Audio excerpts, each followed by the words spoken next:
Vamos a dar comienzo a nuestra oración de la mañana en este noveno domingo después de Pentecostés, en el nombre del Padre, y del Hijo, y del Espíritu Santo. Amén. Señor, abre mis labios. Cantará mi boca tu alabanza. Señor, te confieso todos mis pecados, mis flaquezas y mis fallas, mis muchísimas fallas. Vive con confianza, Dios ha perdonado todos tus pecados, tus flaquezas y tus fallas. Señor, te confieso todos mis pecados, mis flaquezas y mis fallas, mis muchísimas fallas.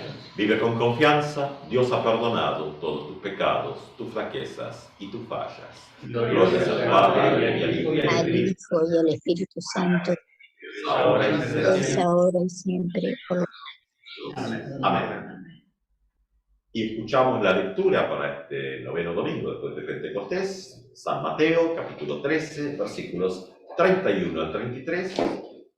Ahí hay un corte, va a 44, 52. Bien.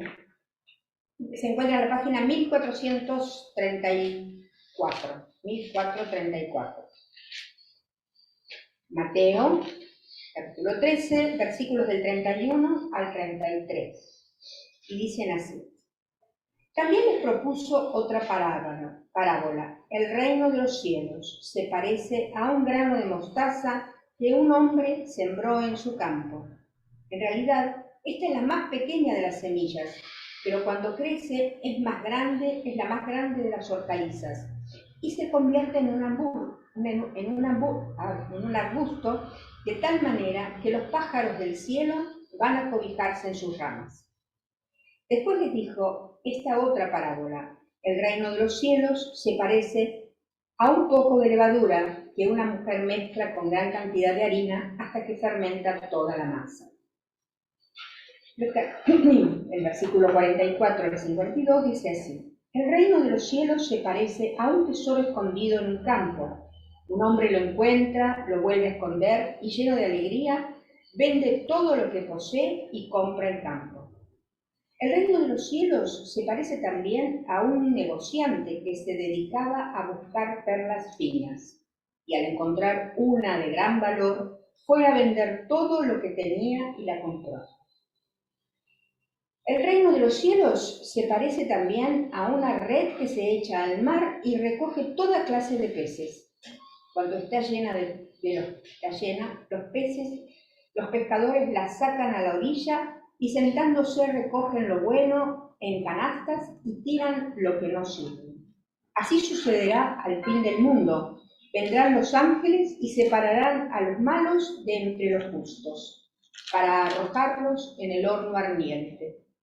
Allí habrá llanto y rechinar de dientes. ¿Comprendieron todo esto? Sí, le respondieron. Entonces agregó.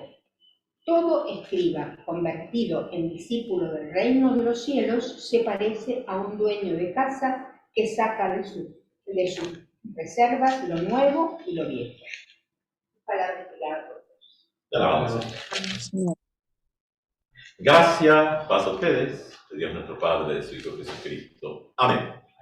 Bueno, seguimos en el capítulo 3, el gran capítulo de las parábolas, en Mateo, y bueno, otra vez con esta problemática del leccionario de los textos cortados, que bueno, tiene alguna lógica para quien hace el leccionario, porque bueno, teníamos la parábola de la cizaña, entonces pues busca la explicación, buscando un poco esa línea de quienes buscan la historia del texto. Claro, lo que pasa es que las parábolas están también interrelacionadas, que también esto construye sentido. Entonces, cuando uno hace estos tijeretazos, uno está rompiendo la construcción de sentido que hace el evangelista, el texto que nosotros leemos hoy en día, la narración. Entonces, cuando estamos en este problema de ir y venir y tratando de hilvanar un poco el recorrido. Entonces, hoy, nuevamente cortado, porque lo que ha hecho el leccionario es que la porcioncita que escuchamos el domingo pasado, por explicación a la parábola de la cizaña, que si uno mira a Mateo, en realidad esa explicación también apuntaba a todo lo escuchado, pero bueno, el leccionario lo corta de esa manera. Ahora incorporamos la parte que quedó afuera, dejamos fuera lo que el domingo pasado sí se leyó y leemos la parte final que llega hasta el final del capítulo 13, este gran paquete de parábolas en el modelo matiano. Claro, las parábolas cumplen dentro del relato grande esta función de hacer pensar acerca de, en el texto según Mateo, cuando se habla de reinado de Dios, y esto, Lucas sí dice reino de Dios, generalmente Mateo habla de reino de los cielos. La figura posiblemente muy similar, tal vez la distinción está en el tipo de público que escuchaba y el público a quien también la comunidad de Mateo tiene como, vamos, oídos para aquello que se está diciendo y que se va convirtiendo en texto, en el tiempo. Entonces las parábolas operan como, y el propio capítulo 13 nos ha mostrado que, bueno, por un lado, la parábola, más que explicar, oculta, dice, eso estaba, ya eso lo veníamos trayendo los domingos pasados, y por otro lado, coloca, acá porque hay mesa, uno diría, me salía sobre la mesa, bueno, probablemente no es así en el texto de la época, sino algo que está puesto en lo que es ya una lectura más modernosa de hoy en día. Entonces, cuando nos acercamos a las parábolas, dentro del circuito de las parábolas mateanas, tenemos que tener un poquito esto en cuenta, en cómo está formado. Es distinto que las parábolas en Lucas. Ahora, la parábola tiene, así como las parábolas de la siembra, las dos grandes parábolas de la siembra, aunque está la pequeñita, que es la de la semilla de mostaza, que nos tocó hoy, es decir, tienen como esta cuestión de contrapartida, en algunos casos, explicaciones posiblemente de la comunidad mateana. Ahora, hoy tenemos las otras, que traen otro colorido también al texto bíblico y al relato en general.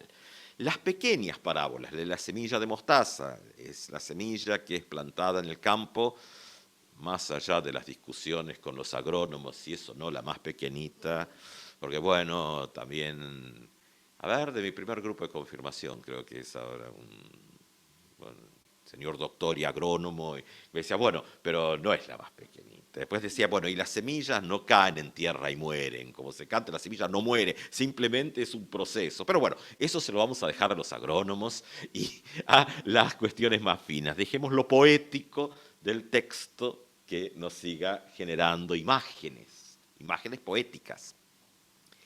¿Qué encontramos? El reino de los cielos se parece a un grano de mostaza, lo más pequeñito, que termina siendo aquello que da cobijo a las aves del cielo.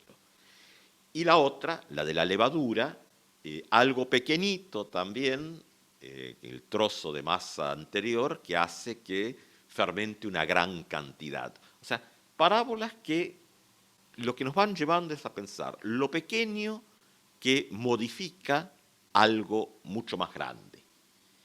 Y que esto también estaba en la primera, en la del sembrador que siembra en las distintas tierras y todo eso. Eso también está en esa parábola, lo pequeño o la parte, la parcialidad que genera algo que transforma la totalidad.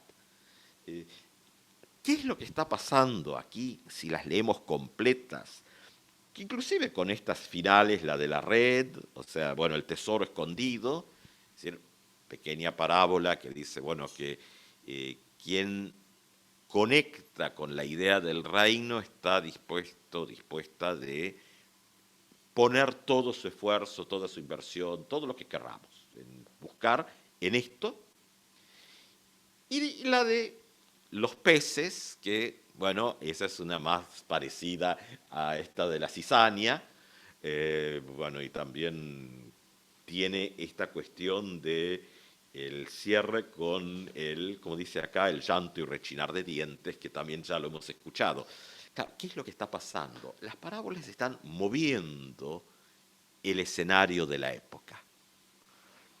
Es decir, ¿quiénes son destinatarias, destinatarios? Es decir, está cambiando la prédica de la época en esta mirada como veníamos diciendo ya de 2 domingos atrás, ¿no? Es decir, bueno,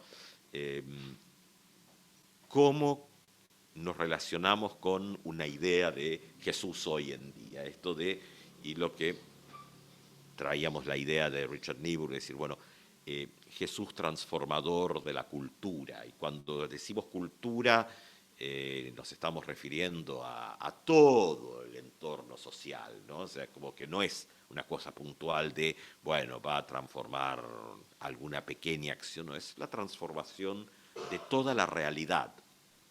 Podríamos decir sociedad, sino cultura, pero bueno, son cuestiones no totalmente intercambiables, pero que las podemos poner juntas. Entonces, claro, si seguimos leyendo, no nos vamos a adelantar demasiado, pero especialmente el 15 arranca, ahora estamos en el 13, 14, 15 ahí, arranca la discusión con los especialistas religiosos de la época, con la pregunta sobre por qué los discípulos de Jesús no respetan las tradiciones.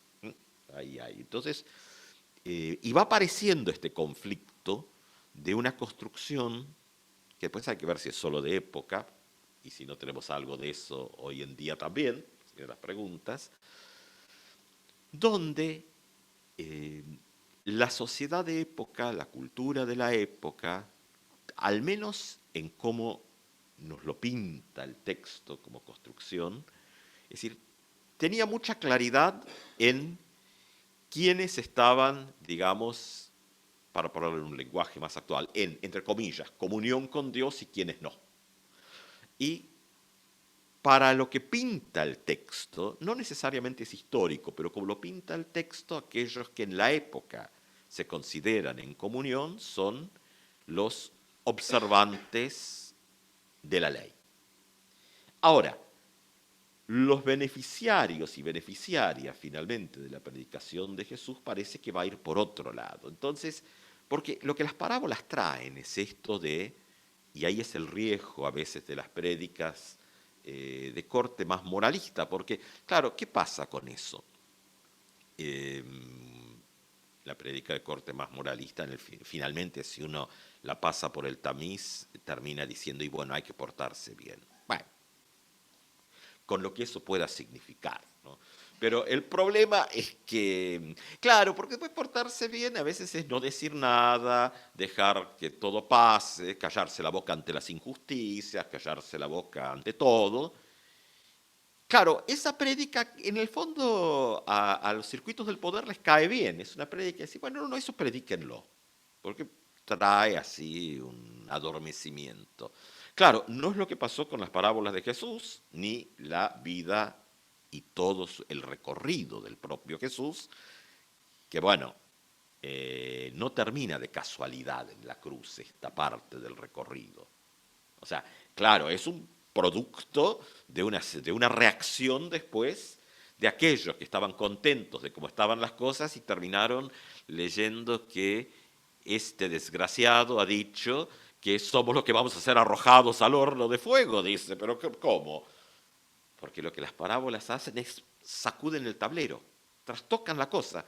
Aquellos que estaban muy seguros de dónde estaban ubicados y que todos los demás iban a ir a parar a algún lugar de condenación, las parábolas empiezan a sacudir este escenario. Porque uno dice, bueno, miramos la de la semilla, miramos la tierra, y bueno, ¿cuánto la semilla en el caso de la segunda? ¿O cuánto la tierra en el caso de la primera parábola agraria? ¿O cuánto los peces? ¿Qué es lo que hace que sean buenos o malos, ¿no? Esta cuestión. ¿Qué es lo que hace que sirva o no sirva? O sea, ¿el pez que no sirve puede cambiar por sí mismo su situación? No. Entonces, las parábolas nos llevan a otro nivel. Nos llevan a la pregunta, bueno, porque los pescadores de la orilla, de la parábola de hoy, que empiezan a seleccionar lo que sirve y lo que no sirve, lo hacen en función de sus propias necesidades, lógicamente, y entonces uno dice, bueno, sí, podemos leer una economía del reino, pero lo que está ahí tiene poca elección. O sea, la parábola sí se presenta como parábola de juicio, pero parábola de juicio especialmente para con aquellos que se creían justos. Y eso sirve para todas las épocas. Para la iglesia también, porque la iglesia tiene la tendencia, bueno, y la iglesia finalmente somos las personas, de ponernos del lado de los justos y justas y todo lo demás afuera. Y el horno, como es que dice acá, allí habrá llanto y rechinar de dientes, siempre es para los demás. No es un llamado de atención que a lo mejor la situación de uno está un poco más complicada. Siempre es para los otros. Por eso va a entrar a generar crisis esto. Crisis de transformación de la cultura, justamente.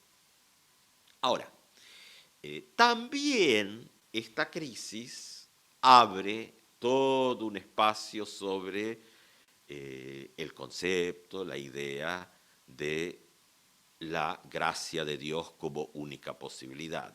Y si uno mira, por ejemplo, Lucas en algunas de estas cosas es más directo, por ejemplo, dice, bueno, es más fácil que el camello pase por el ojo de la aguja antes que el rico entre en el reino de Dios, dice Lucas. Pero más adelante en Lucas, Zaqueo, personaje totalmente controvertido y negativo, termina siendo el que queda adentro cuando otros que creían que estar adentro, que por lo visto no era tan así.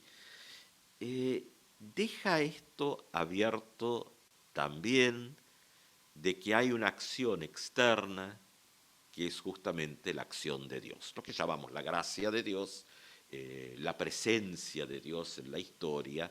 Pero bueno, para la comunidad de fe nos tenemos que remitir, tradición muy protestante, ¿no? Nos remitimos finalmente a el texto canónico de la Escritura y decimos, bueno, es esto. Y no quiere decir que Dios no actúe afuera, pero las promesas están acá, no en otro ámbito. Entonces, bueno, nos quedamos en el ámbito que hemos recibido, donde están las promesas. La Escritura, que apunta a Cristo. Y aquí es donde, en una lectura más amplia del texto bíblico, por lo menos del Evangelio, este relato según Mateo grande, es donde el centro y criterio de lectura es la misma persona de Jesús el Cristo. ¿Qué pasa cuando se traen otros criterios? Y siempre es riesgoso. Primero porque la tradición de la Reforma en general del siglo XVI tiene este concepto del solo Cristo. Es decir, y eso es así, uno lo va a encontrar en las distintas tradiciones de la Reforma, digamos, del siglo XVI, lo tradicional. El solo Cristo, solus Christus, está ahí. Entonces, cuando uno arrima algo al lado, ya está en problemas. Porque está diciendo, bueno, solo Cristo no alcanza, traigo lo mío y lo pongo ahí. Entonces va a decir, bueno, como uno bueno, es muy humilde y todo, no lo pone igual, pero lo pone ahí nomás. Entonces, bueno, la humildad tiene también sus límites, ¿no? Es decir, cuando uno la escarba un poco, descubre que en realidad la humildad es simplemente un barniz que tapa nuestra soberbia. Es decir, en general, la humildad humana abajo está ahí porque abajo hay otra cosa. Entonces, cuando uno arrima otras cositas, a esto empiezan los problemas, porque entonces traemos nuestra propia agenda. Entonces dice, bueno, ¿cómo soltar y permitir entonces que el Evangelio sea buena noticia? ¿Cómo ser iglesia también?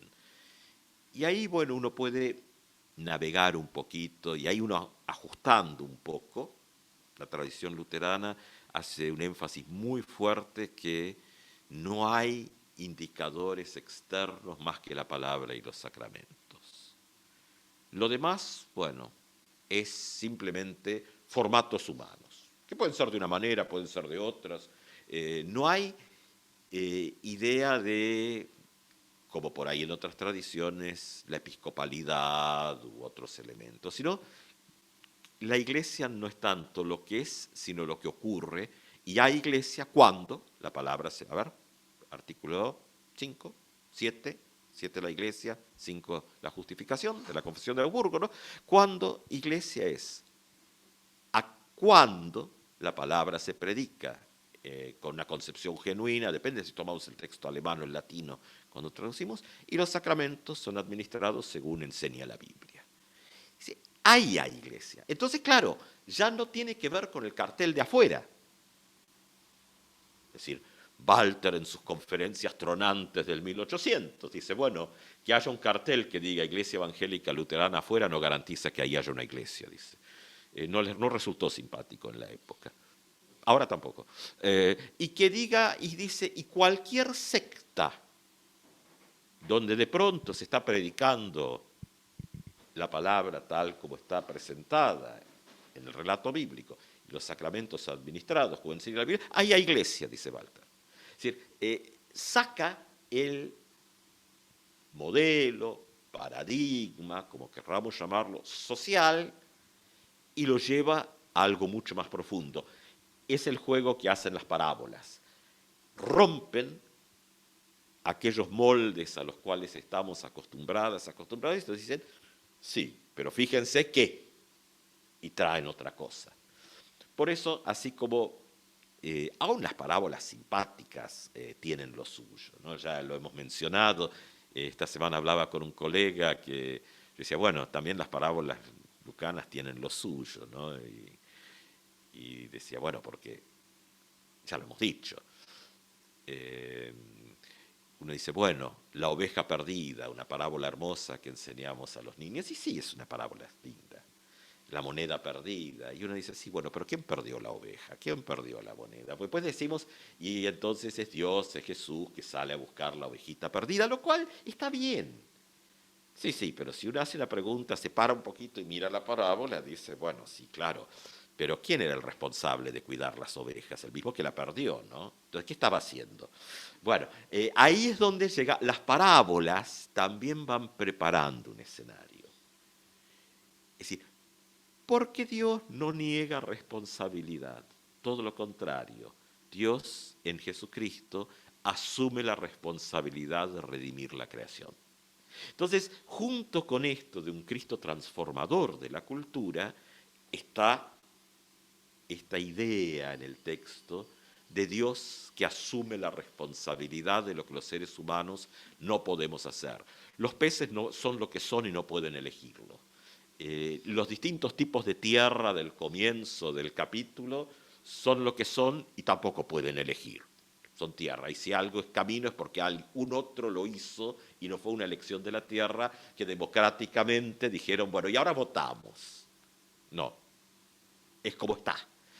Entonces, el Cristo transformador de la cultura, al llegar al final, donde la pequeña conclusión mateana dice, en palabras de Jesús, ¿comprendieron todo esto?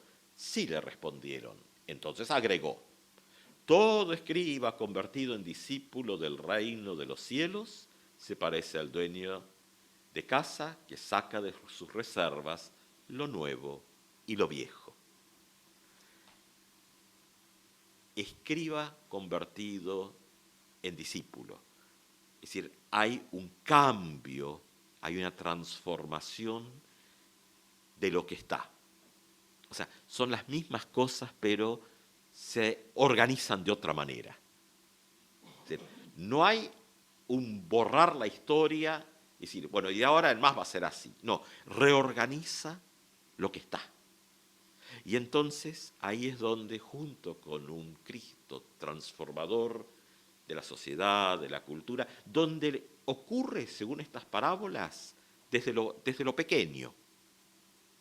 Después uno puede discutir qué es lo pequeño o cuán pequeño es algo, porque el problema de lo pequeño, que es como un dato cuantitativo, uno dice, bueno, sí, ¿cuánto es eso? ¿No? 1, 7, 9, recordarán ahí las discusiones también del mismo Abraham con Dios, ¿no? Bueno, cuántos hacen falta para que se perdone o no la ciudad, o Pedro, si hay que perdonar cuántas veces. Es decir, cuando nos metemos ahí se nos complica el escenario. Bueno, también se le complica a Dios, ¿no? Cuando Abraham empieza a discutirle, bueno, pero ¿por cuánto? Es decir, a todos, nadie queda libre del problema ese. Ahora, lo que está pasando acá es que aquello que no tiene finalmente una respuesta posible desde lo humano es redimido desde lo sagrado. Y ahora vamos a ver cuando avanzamos que nos vamos a encontrar con las multiplicaciones del pan.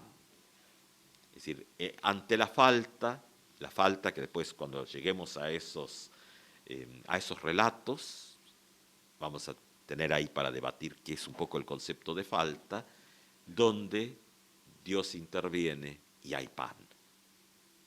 Y eso ocurre también con estas parábolas, es decir, aquello que parece que es de una manera, las parábolas revelan que no es tan así, que aquellos que estaban en lo correcto y eran la gente importante de la cosa, a lo mejor no es tan así.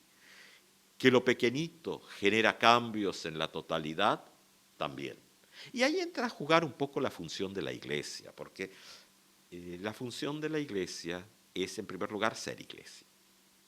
Y entonces, como veníamos diciendo, bueno, entonces el centro está en la predicación de la palabra y la administración de los sacramentos, lo cual ayuda, permite, encamina, qué sé yo, la palabra que quieran, a la comunidad y a las personas a que podamos ser un poco más sal de la tierra, luz del mundo, es decir, lo mismo que Jesús trae.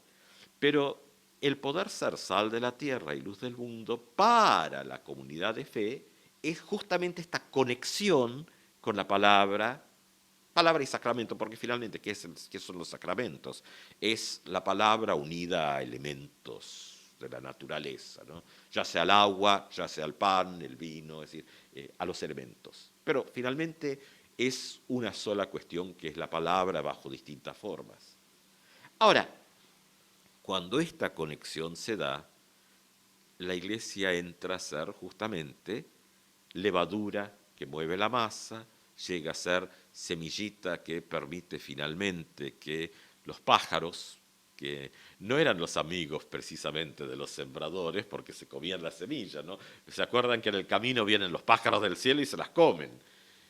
Sí, pero los pájaros del cielo después tienen un lugar en la planta de la otra parábola, del grano de mostaza. O sea, algo que parece en un primer momento como negativo, y después Jesús también va a decir, bueno, miren las aves del cielo, que es decir, no siembran ni cosechan, mas Dios les da de comer. O sea, como que esto que a veces leemos de manera muy cerrada, donde trazamos la línea entre lo que consideramos lo bueno y lo malo, cuando se lo mira de un poco más abierta, la forma en que miramos, y lo hacemos a la luz de estas parábolas y de todo el Evangelio como tal, empezamos a ver que las cosas a lo mejor no son tan así. Y que la cultura, que finalmente es como percibimos nuestro mundo, está estructurada de cierta manera y el mensaje del Evangelio es un mensaje transformador de esa cultura, de un Dios que en Jesucristo asume toda la responsabilidad de todas las macanas de la humanidad y ofrece un camino de transformación. Que sea así también en nuestras vidas. Amén.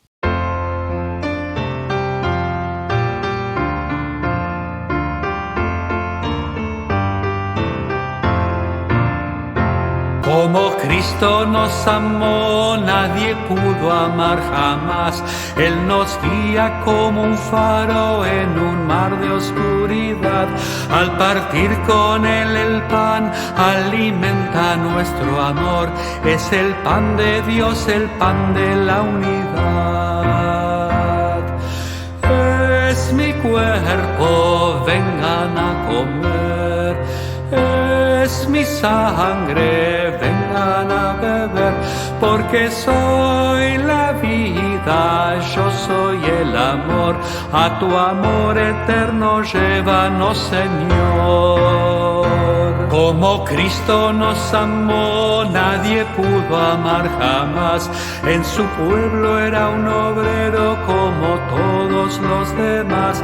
Con sus manos ganó el pan, trabajando con amor.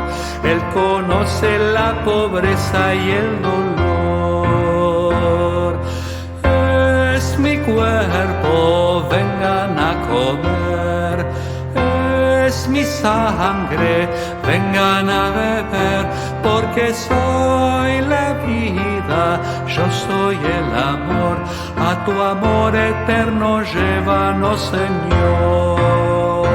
Como Cristo nos amó, nadie pudo amar jamás.